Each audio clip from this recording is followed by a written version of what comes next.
So in today's Warthunder video, the new update has now released with storm breaking, and it did bring along the event vehicles, which are coming up very soon.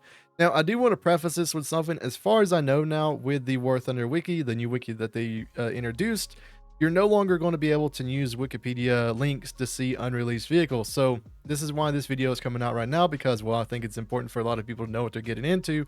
And then also at the same time, if you do have any more questions, I am going to be streaming the new update today, so you will be able to come to that stream and ask it, and I'll have this hanger on still, so we can go look at the vehicles themselves. But the vehicle we have here is the T80UDBE, which is basically the exact same as the one in the Russian tech tree at 10.3, except for you may say this one is actually 10.7, and you may be wondering why. And the only real reason is because of thermals. Like, it still has 3B42, it still has its heat FS, it still has everything that the other one has, except for now you do have a thermal pod on it, which is going to be pretty cool. Now, the thing about the T80UD is that it does not have a lineup for China, because remember, this vehicle is going to China as a event vehicle, but at the same time, China lost their 10.7 lineup a long time ago. So this thing is either going to have to be played by itself, or you're going to have to move it all the way up to 11.0. And at 11.0, I think there's way better vehicles for China, because that vehicle lineup is just stacked. Now, for the armor, like I said, it's basically just the exact same as the T80UD. It should be very good up this frontal plate right here, but the weak spots still remain the same for pretty much every single T80. You shoot at the driver's port, you shoot at the lower plate, and then you can shoot at the gun breech if you really feel like it. But overall, it's going to be a very like samey vehicle, I think is the best way to put it. The only difference from the other T80s that you normally have is the reverse gear on this guy is awful. It's 2.6 miles per hour backwards, which is straight up just bad. So if you get into a position of where you're just in a, like you're just stuck, well, GG, you're most likely just going to die, because you're not going to be able to get out of that situation. I mean, yeah, it's a very samey vehicle. We can test drive real quick just so you can see the thermals and what they do and everything. But I don't really have high hopes of this vehicle being like extremely meta, because, well, you're going to up tier to 11.0 anyway to have a lineup, or you're going to up to your 10.3s, which to me at least I wouldn't exactly do.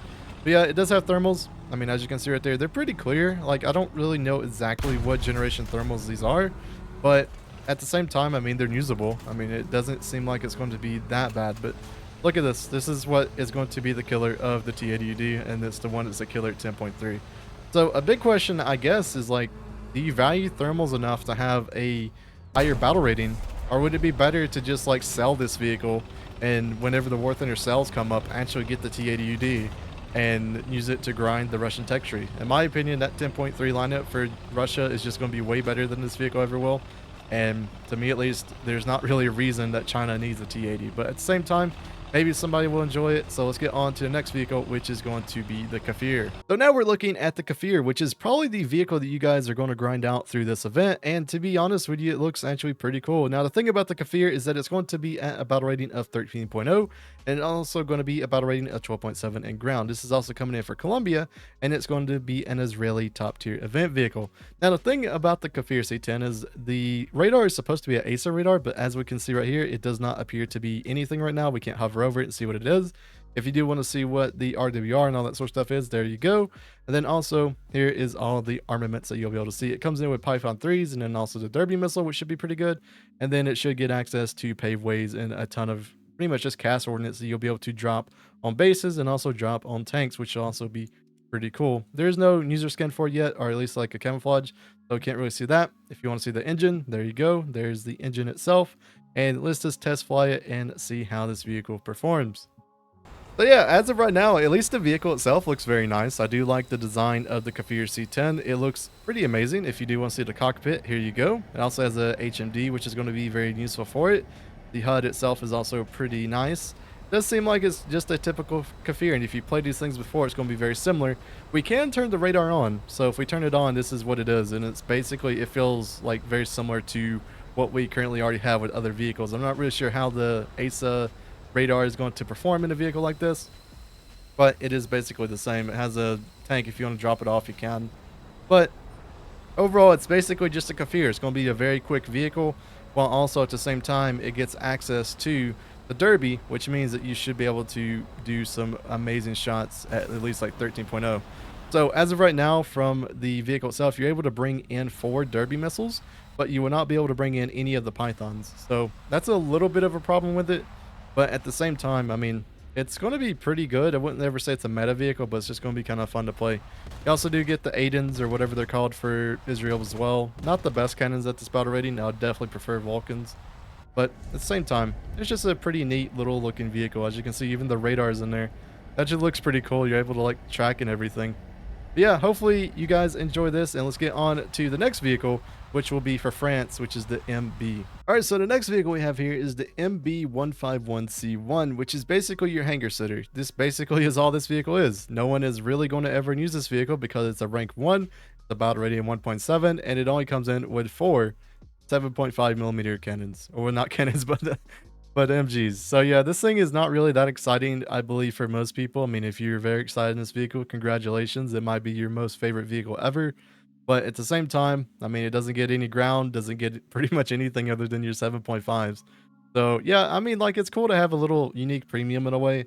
But whenever you get a premium and it's just useless to where like I'm probably never going to play this thing, why even put it in the game, to be honest? Why even spend the time to model it is my very much like big question with it. As you can see, it's a little putt-putt plane. It has a very, very weak engine because that's all the French like low tier rank 1 stuff. Barely can take off, it feels like. Landing gear, very slow. Here's the cockpit. If you do enjoy the cockpits, it looks kind of nice. But yeah, I mean, this vehicle is going to be, I guess, pretty interesting. Um, to be honest with you, you don't really get that much rounds either for your little MGs. So this might be like an arcade only type plane. So you get, yeah, like this thing's worthless. I'm sorry, but man, it's just like hard to say anything that's like good about this vehicle. Yeah, let's get on to the next one, which will be our naval event vehicle this go around. All right, so we're just going to look at this. Look at the size comparison between this little Sukate and then the wonderful Kirishima. That thing is just quite insane. But yeah, this is going to be another Congo class. It's going to be basically the same thing that we've had with the Congo and the Hurina.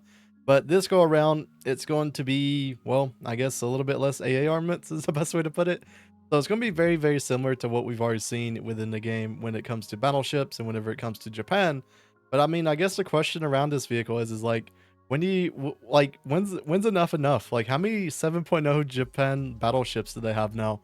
Of where they're almost basically the same, unless you like count armor or anything. If you do want to see the armor and also the layout, here we go. Here's the layout of the MRX and the fuel and all that sort of stuff. And then we'll look at the armor in just a second. As you can see right here, it's armor concrete. Cool. But its armor is only about like 203 on the little thing right there. It looks like there's going to be holes. Maybe if like one went through there, it would be only 102.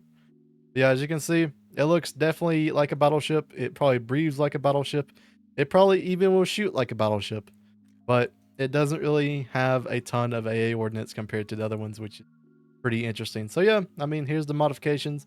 You get all these rounds for it. You get 152s with SAP as well. It seems like it's just going to be a battleship. It also comes in with pretty much all the other camos that you can think about, which is always going to be pretty good for it. I guess we'll test drive it real quick so you guys can see it and see its reload and all that sort of stuff, because it should be very similar to what we've seen before. But yeah, I feel like this one's going to be like the hidden gem, not because it's going to be like a good vehicle. It's just because that it's a vehicle that is going to be like not really grinded out by a ton of people. So it's going to be pretty rare when it comes to the Warthunder market. And the thing about anything Japanese is that you're 100% sure there's going to be some weeb that wants to buy this thing off of you. So this could possibly be a battleship that you may not grind out because you want it, but you'll grind it out and sell it, and then you'll be able to buy the Warthunder Premium or buy other vehicles and all that sort of stuff. So that's what I kind of feel like this vehicle is. I mean, like, it's a battleship. That's basically all I can really say about it. And yeah, I feel like it's going to be a vehicle that is a little bit different, but at the same time, very, very samey. But yeah, that's going to be the end of this video whenever it comes to actually looking at the ships and looking at the planes, looking at the tanks. But there is one thing to note about this. If you do have any questions, once again, after this video goes up, I should be live streaming and I will keep this hangar on so we're actually able to view it and just see how everything is going.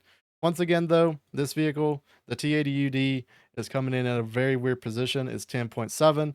It's going to be China, as we can see right there. It's Pakistani, China, and we go look at China right now, and they just don't have lineup at 10.7. Like, you either have to move up your 10.3s, which I probably wouldn't advise for, or you got to move it to 11.0. So yeah, that's really your only two options with that vehicle. and it's just another copy paste T80. So I hope everyone has a wonderful day, and we'll see you guys in the next Warthunder video.